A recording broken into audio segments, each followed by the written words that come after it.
You're listening to Liberty Buzzard with Dustin Hammett and Thomas Umstattd Jr. My little wheel's spinning again.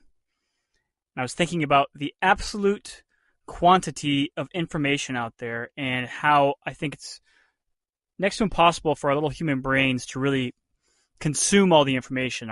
Our brains were designed to consume, immediate facts on the savannah. This is a lion, it's bad, run away kind of stuff. And now we have it's virtually unlimited. It's not unlimited, but it's virtually unlimited amount of information available to us at any given point, locally to nationally to internationally. And it's so hard for our brains to comprehend that I think in so many ways we're going through a fit of a cultural and probably psychophysical fit as a humanity, trying to figure out how to process all this information. How to decipher exactly what exactly is important and what is not. Yeah, so back in the days of our founding fathers, it was possible for somebody to know everything that there was to know. Yeah. So it was believed that Thomas Jefferson basically knew everything that there was to know because he had this extensive library and he had read all of the books. And so when you only have one book on biology and you've read that book, you know everything that humans know about biology, right? You have one book on medicine, you have one book on archaeology, and by reading broadly and in multiple languages, he had more or less the sum total of human knowledge, or at least the sum total of English language and French language human knowledge in his head. And the idea of that is so preposterous to our modern mind.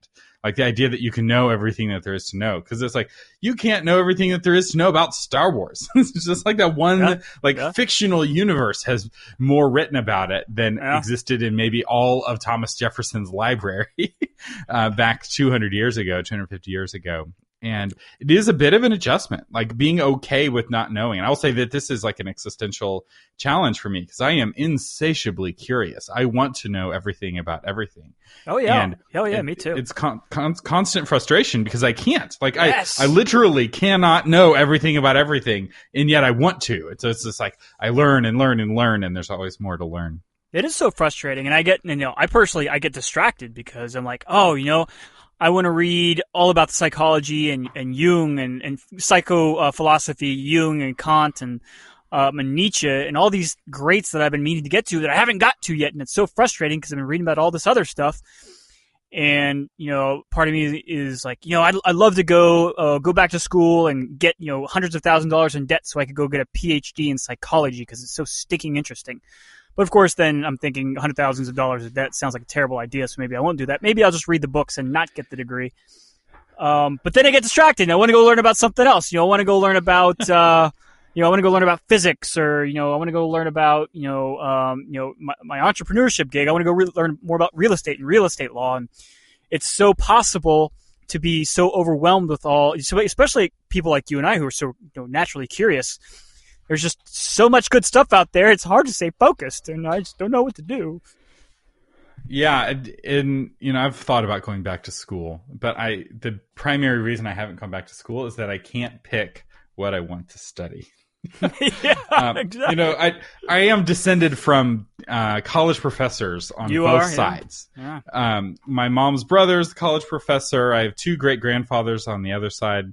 My dad's side, that's a college professor. Like, I have being a college professor in my blood, but to be a college professor, you have to know a whole lot about a little, like you become a total expert on one specific topic, and you do know all there is to know about some specific vertical. And where I'm happiest is where I'm learning a fair amount about a whole lot of things. And there's not a whole lot in this world where that is a useful skill, knowing a lot about a lot of things. Perhaps podcasting. That's my hope, is that maybe I can make this podcasting thing work, because then I'll be able to study all of the interesting things and kind of distill it and talk about it and engage with listeners. Speaking of which, we are up to 3 official listeners. Woo!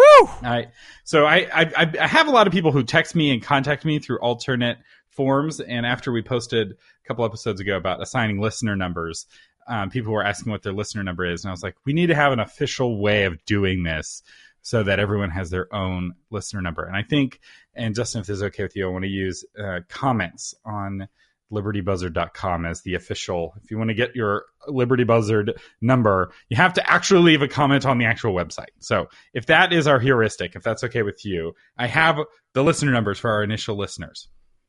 Oh yeah, and feel free to comment on iTunes too. We'd love to grow this thing. So if you're out there and you're listening, comment on iTunes, unless it's bad. In case, don't comment on iTunes. Post your negative. If you want us to respond to your negative comments, post them as a comment on the website. But Tom is listener number 1, George is listener number 2, and Kevin, who left a comment this morning, is listener number 3 of our official listeners. So if you'd like to become an official listener and get your official listener number, leave a comment at libertybuzzard.com. Thanks, Tom, George, and Kevin. We appreciate your feedback, and make sure to tell your friends. Yeah, not everyone's posted positive stuff. We enjoyed the debate. I actually enjoy people disagreeing with us, especially when they're polite. So far, people have been polite. I find that a lot of fun, where there's some debate and discussion and getting other perspectives. I don't have that full knowledge, like we were saying, and so I love to get other people's perspectives because you have a unique view on the universe, unique worldview, unique perspective. And there are things that you can see that we can't see. So do leave us a comment. So it looks like Trump got what he wanted from NATO. At least that's what he's claiming. Have you been following this at all, Dustin? I've got drill this weekend, Thomas, and I've been running around like a madman trying to get everything ready. So you're going to have to brief me up. I have not looked at the news this morning. So from what I understand, he really spooked NATO. Like, they had some closed door meetings and they had like an emergency session after he left. I don't know what he threatened, but he might have been threatening to pull out of NATO altogether and just like leave them high and dry. And I wouldn't have put it past him, because that's exactly the sort of thing Trump would do. And for those of you who don't know, NATO is the North Atlantic Treaty Organization. It is the post-World War II alliance that we formed with our World War II allies in the countries that we conquered in World War II to protect Europe from the encroaching Russian menace. And most of our military operations over the last 50, 60 years have been done in conjunction with our NATO allies. And not only that, but our militaries are designed to be as compatible as possible. So we all use the same ammunition. There are specific NATO bullets, and you can take those bullets and you can put them in an American rifle, you can put them in a French rifle. So if you're in a battlefield and you're theoretically, and there's a French guy in the trench next to you because everything is going wrong and one of you are out of ammo, you can hand your French ally ammunition, he can put it in his gun. We learned the hard way in World War I that having incompatible rifles causes issues. So we're like, give everyone the same weapons. And so we also team up on research and development. So when we develop a new weapon system, we share it with our NATO allies. They share their research with us. It doesn't mean that we have all of the same weapons. So like they have the Eurofighter in Europe. They have their own jet fighter that they build. So they don't buy F-16s or F-22s from the United States. But we do have lots of compatible systems, especially in the small arms and weapons. And it's interesting, like everything is in millimeters because everyone else in NATO uses the metric system, except for one type of ammunition. There was no good millimeter equivalent for a 50 caliber bullet. So everything is in millimeters except for 50 caliber rounds, which I find to be fascinating. The caliber, the most useless measurement in the world, lives on in NATO in the 50 caliber round. And the concession that Trump got is that our European allies in Canada will, quote, dramatically increase their military funding, unquote, whatever that means. So there was no specifics. I didn't hear any specifics coming out of that, which seems to be a trend of Trump's negotiations. He didn't get a lot of specifics from North Korea either, but it'll be interesting to see, what actually comes out as the details get hashed out. Very true. It's one thing to get a concession in words. Obviously, we want to see concessions in actuality. But once again, Trump strikes. He considers himself the master negotiator. The art of the deal, what have you. And I mean, it's difficult to know because diplomacy in the past has always been a closed door thing. Trump has brought it into the forefront. He doesn't want it to be behind closed doors because he wants credit for it. And so I think he completely has almost unilaterally upended the diplomatic paradigm, the diplomatic norm, and he's brought everything out into the open. And I think this scares a lot of European leaders to death, like Angela Merkel. He came out, and I really don't know the exact facts, but he made the statement that Germany gets 70% of their natural gas from Russia, which seems a little bit like a conflict of interest. And it really kind of is. The last news story I think I read yesterday evening says the number is closer to 9%, according to Germany. But still, 9% or 70%, big disparity in that number. However, the underlying fact remains is that Germany and NATO, the whole point of NATO was to defend Europe from the Soviet Union. And the Soviet Union's successor, the Russian Federation, led by Putin, is now selling almost a tenth, if you believe Germany's number, almost a tenth of their natural gas, which is pretty important for Germany in the winter, to Germany. And so, it is kind of a conflict of interest. So Trump did kind of bring a good point there. He's getting a lot of flack for meeting with Putin and for saying lukewarm to almost moderately pleasant things about what can only be described as a despot. But at the same time, there's a little hypocrisy going on there, especially when you talk in the form of Germany. So I think he absolutely scares the world leadership to death, not only because of what he'll say, but he's also proven that he'll do it. He talked about tariffs, and then he went home and he did it. And he has thrown international trade. Let's just go ahead and we'll say it's in the spin cycle in the washing machine. International trade is in the spin cycle and we're talking about in the Pacific, we're talking about in the Mediterranean, we're talking about in the Atlantic. All over the world, the United States, President Donald Trump has almost single-handedly started a trade war that is going to inalterably, for better or for worse, change how countries trade together. Time will tell whether it's a good thing for the United States or a bad thing for the United States, but there is no doubt that he has changed. It's not business as usual for him. He has changed fundamentally how things are done. And it's like I said in the last podcast, Thomas, it's really fun to watch. Yeah, it's interesting to see how Russia has handled NATO, because NATO is very scary if you're Russia. There are NATO allies almost entirely encircling the most populated parts of Russia. So Russia's, some of their most significant cities are within only 100 or 200 miles of military troops of NATO. Like that's very scary if you're Russia. And they don't want to get into a conflict with all of these countries.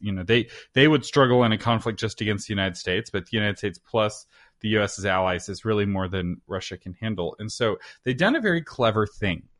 And they have made NATO members dependent on Russia for their energy. And you were talking about Germany. Germany can get very cold. Like if you don't have natural gas to heat your home, that is people dying. That's not like, oh, it's inconvenient. Oh, prices are higher. That's like dead Germans frozen to death in their homes potentially, which gives Russia a lot of power. And how they did it was brilliant.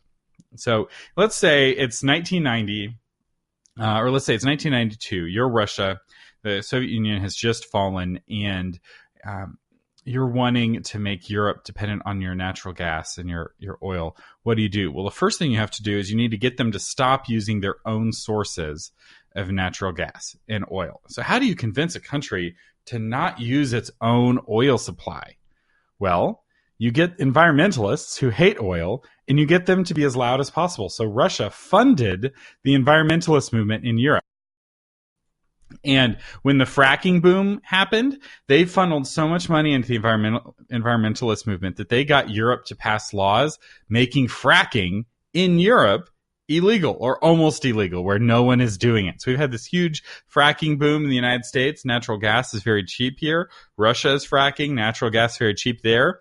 Natural gas in Europe is incredibly expensive because they haven't been taking full advantage of this boom in natural gas, which is hilarious. And so the result is, oh, well, we can't mine our own natural gas, which presumably the Europeans could do much cleaner than the Russians could do it, because the Russians have a terrible track record of taking care of the environment, maybe the worst of any country ever.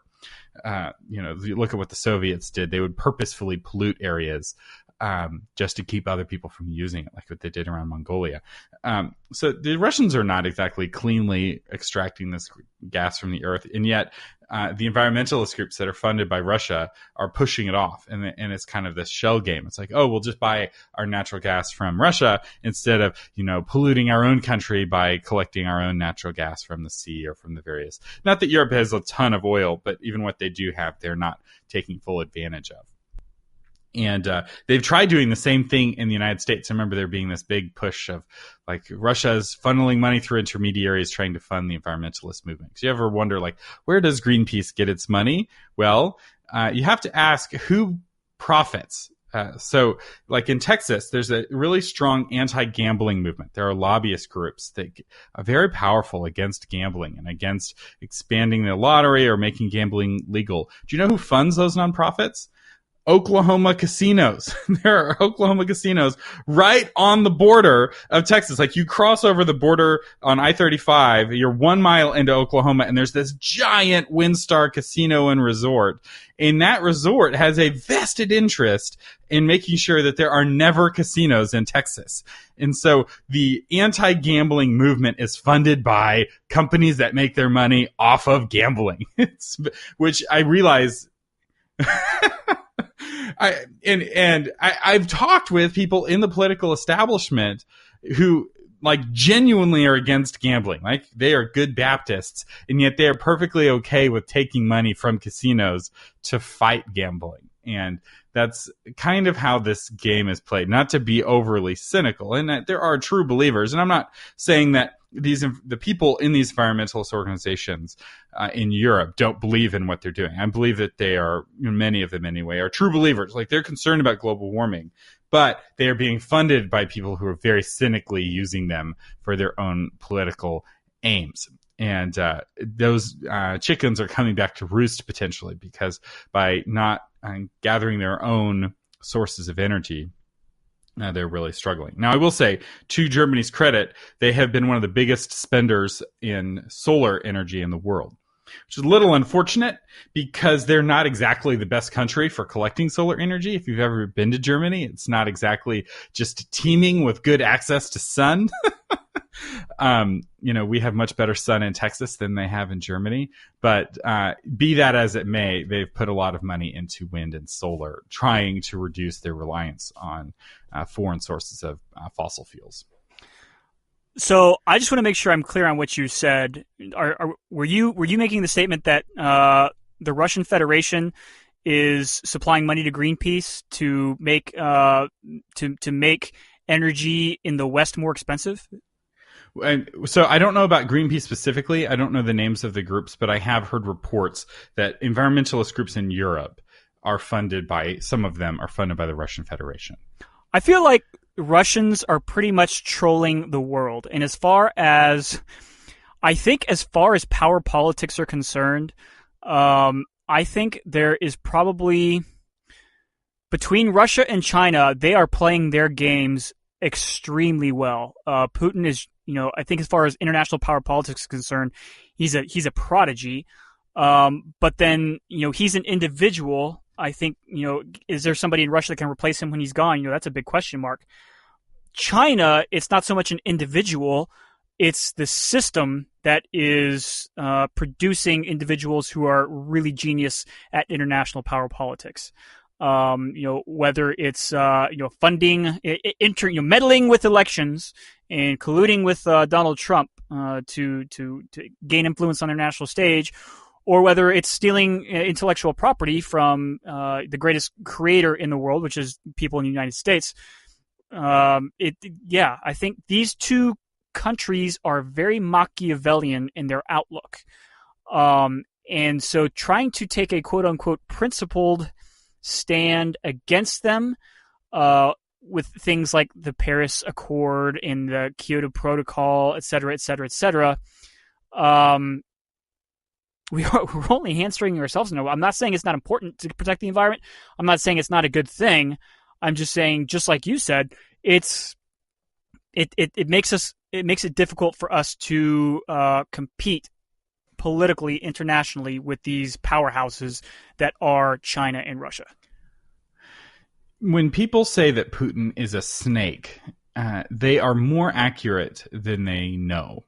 And to understand what that means, you have to understand Russian history. Russia has the unfortunate geographical reality that they don't have any real borders. So a real border is like what France has. If you want to invade France, you have to go over the ocean or over the mountains, and their borders, or over a river, and their borders are very real and they're very defensible. And France has had more or less the same shape for hundreds of years. It just makes sense as a country. It was a province in Gaul called Gaul 2,000 years ago, more or less the same shape. It makes sense. Russia doesn't make sense. It's big and flat and rich, and they have attracted invaders for thousands of years.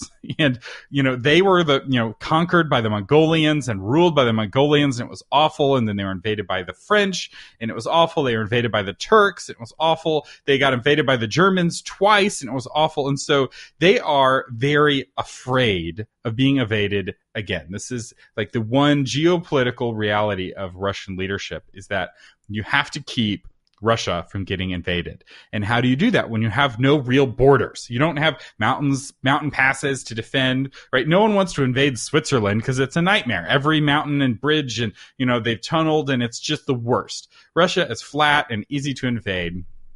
At least it seems easy to invade. This is the trick of Russia, by the way. It always looks easier to invade. You're like, oh, the troops are incompetent. The land is flat. We'll invade it. No problem. And then you get there and you're like, this is amazing. And then winter shows up and you're like, what just happened? This is awful. General winter. But you have to realize that while the Russian winter is very scary for us, and we make jokes about it, never get in a land war in Asia, the Russian winter isn't nearly as scary to Russians, because they look at their history and they're like, General Winter has never scared anyone from invading us. When somebody wants to invade us, they'll do it against all counsel because it looks really easy. And so Russia tries to look as big and scary as possible. Why? Because they don't want to be invaded. They're like a rattlesnake. Why does the rattlesnake, shake its tail and make a lot of noise and hiss and look very scary? Because it's mean and aggressive and wants to kill you? No, actually. The rattlesnake does that because it's afraid of you. It's wanting to scare you away. And that, I think this is a reality of Russia that Americans don't realize. And it's something that we need to be very careful, because fear is a more powerful motivator often to be aggressive and violent than greed is. Somebody's doing it out of greed. They're very calculating. They're very careful. They want to make sure that the return on investment is worth it. Whereas somebody who's afraid isn't necessarily acting in a rational way. And we have to be very careful not to scare Russia too much because of how terrible their history is. If you've been raped and pillaged by the Mongols for 400 years and like your whole nation state exists because you had strong leaders who kept the Mongols at bay and were able to aggressively push out the borders of Russia, and that's like what your understanding of leadership is, we have to handle Russia with finesse. And I don't know if we've been doing that particularly well. I feel like we have been snarling at them and they have been snarling back. And I felt like we did it very well during the Cold War. Like somehow we kept from destroying the planet, which, props to the leaders of both countries that for 40 years we were able to point guns at each other and not fire them. But I don't know if we have that finesse now. It'll be very interesting to see how the next few years play out. I think the sense of urgency is not the right word. Probably abject fear of the Cold War concept of mutually assured destruction always ensured, especially after the Kennedy-Khrushchev Cuban Missile Crisis in the early 60s, I think, especially after that incident, I think all sides were so scared of a nuclear war that it always ensured a modicum of, or just a sense of somewhat civility in there. So, you're going to push, but you're never going to push too far because you never know how close you're going to get. Because most people don't realize that the Cuban Missile Crisis in the United States, we were really, really close to an all-out war with Russia. I mean, people don't understand how close we were to a nuclear war during the Cuban Missile Crisis. People who are familiar with the matter understand, but most people just aren't that well read into the matter. And if you read into the matter, it's absolutely frightening how close it came. And so, my very amateur opinion on it, without having done a lot of historical research beyond that, is just that after that incident, there was always just a little modicum of civility in there just to make sure we never got that far again. So even when the Russians invaded Afghanistan and there was a lot of rhetoric from our side, and same when we supported Vietnam in the 60s, there was a lot of rhetoric from their side. The rhetoric only went so far, and the meddling on either side only went so far, and it was very, very covert. So we only very secretly and very covertly helped the Afghans. It was only very late in the war did we supply them with Stinger missiles to assist the Afghans, and it was made sure that we were not directly implicated, and we only found out about it many, many years later. On a wide appeal. I did want to mention something, Thomas. Having a history degree, having spent a lot of time studying Russian history when I was in college, because I found it fascinating. And my heritage on my mother's side is Slavic, Czechoslovak. And so, it's a personal thing for me. But the word slave, if you look, and my reference here is Etymology Online or etymonline.com. The word slave is directly from the word Slav, which is from the Slavic peoples, which is not just Russia, but we're talking about a wide swath of Central Europe. And it starts all the way back from the Vikings. The Vikings used to raid, specifically every raiding season in the summer, they used to raid into the Slavic regions specifically to get slaves from that region. And so the etymology is linked, and it's really interesting to see how that played out. So what you said about it being Russia being a country of no borders, it extends into all of Central Europe. So we're talking about the Ukraine, we're talking about Poland. Poland's been run over, however many hundreds of times throughout modern history. And I'd say modern history, I say, past 2,000 years. And Lithuania and all those Slavic Central European countries have been the same. They've just been large battlegrounds. As a matter of fact, back in the thousands, Ukraine was actually the dominant kingdom, and I'll say it was a confederation back then, but it wasn't really even that. It was a loosely allied group of kingdoms and principalities that are today Russia. Back then, they were subjugated by the Ukrainians, and Kiev was actually the center of I call it the capital. It was the center of the Slavic world back then. So. It's interesting when you see the interplay between Georgia, the Ukraine, and how Russia views these Central European nations, their cousin Slavs, as their rightful territory. Yes, there's the strategic buffer that they desire out of there too, but there's also those countries and Russia historically are linked. And so you see why Russia's got such heartburn about allowing their sphere of influence to be pushed backwards. And that's why they're pushing into these countries. And that's why I don't think they're going to give up. The same reason that China will never give up on Taiwan.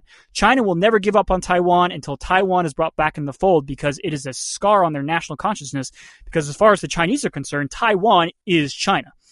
So it's I don't know if that's a problem, going back to the Central Europe and Russia thing. I don't know if that's a problem that's ever going to be truly solved.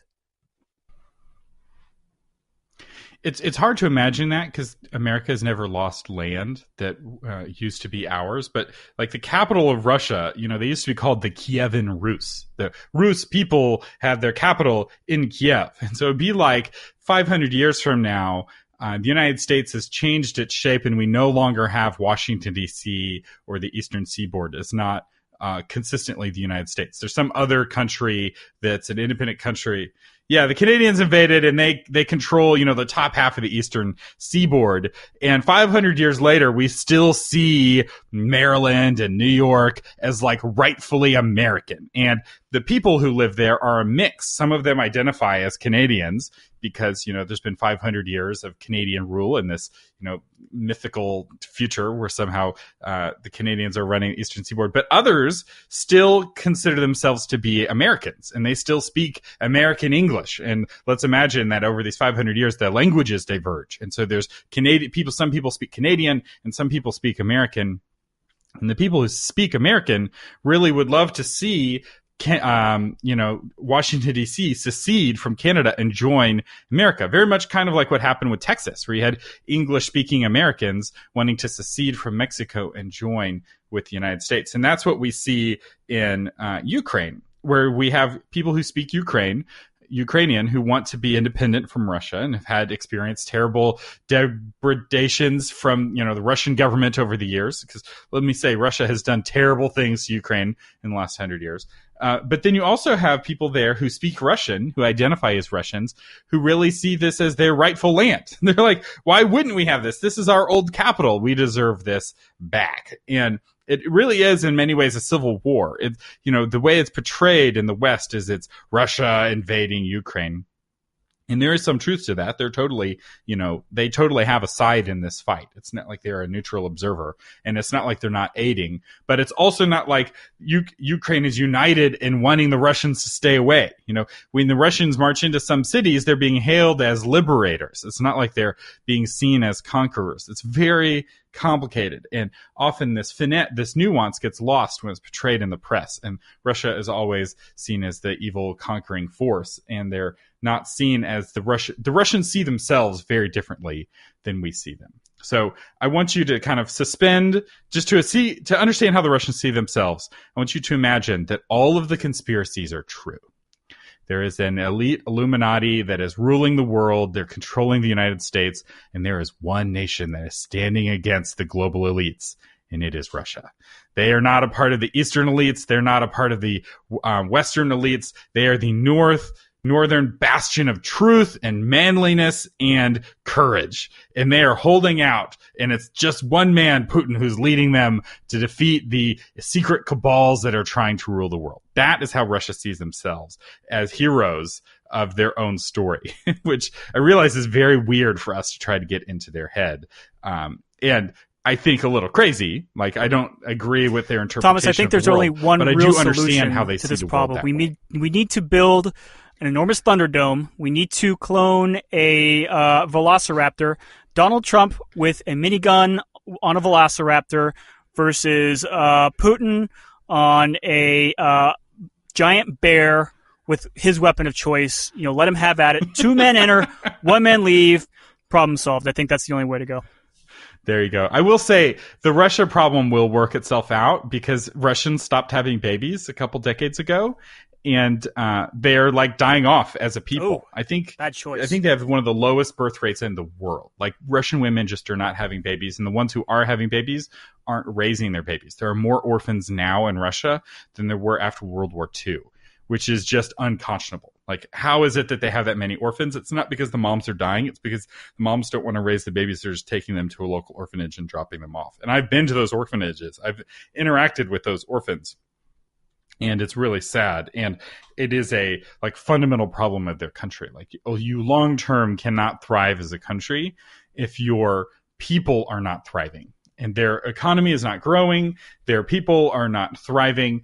And that is unsustainable. If everyone around you is growing and thriving and you're not, you will be left behind. And I think the next generation of geopolitics is not actually going to be dominated by Russia. I think that they've been boxing way above their weight because Putin's so savvy, but he's not going to be around forever. And once he's gone, I don't see Russia being much of a player. And the way the game is being played is changing. It's not about military force. It's about economic force. It's about the kind of shenanigans that China is pulling. And Russia is doing too, like with the natural gas. They're playing an economic game, but they're not doing, they can't do it well because economically they're just not strong enough. They only have oil. They don't have a powerful manufacturing sector. They don't have a powerful research and development sector.